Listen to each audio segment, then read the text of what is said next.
விட்டமின்கள் வந்து நமக்கு எப்போவுமே குறைவான அளவில் தான் தேவைப்படுற ஒரு ஊட்டச்சத்து.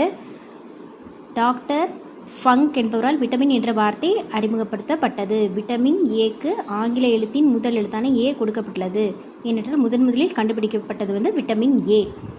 மனிதனின் தோலில் வந்து விட்டமின் டி உருவாக்க முடியும். மனிதனின் தோலின் மீது சூரிய கதிர்கள் விழும்போது, அது அதிகாலையில் விழும்போது அது உருவாகுது. ஸோ அது டீஹைட்ரோ கொலஸ்ட்ரால் என்ற பொருள் விட்டமின் டியாக மாறுகிறது. டீஹைட்ரோ கொலஸ்ட்ரால் நம்ம உடம்புல இருக்கிறது டீஹைட்ரோ கொலஸ்ட்ரால் விட்டமின் டியாக மாறுது சூரிய ஒளிப்பட்டதும்.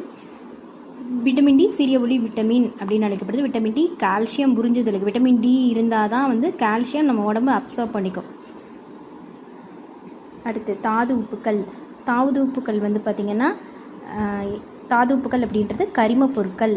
பற்கள், எலும்புகள், இரத்தம், தசை, நரம்பு செல்களில் இவை எல்லாமே அடங்கி இருக்குது. என்னென்ன தாது உப்புக்கள்னால் calcium, phosphorus, potassium, sodium, magnesium. மற்ற தனிமங்கள் எல்லாமே குறைவான அளவில் இருக்குது. அதற்கு எக்ஸாம்பிள் இரும்பு, குளோரின், கோபால்ட், தாமிரம், துத்தநாகம், மேங்கனீஸ், மாலிப்டினம், அயோடின், செலினியம் எல்லாமே.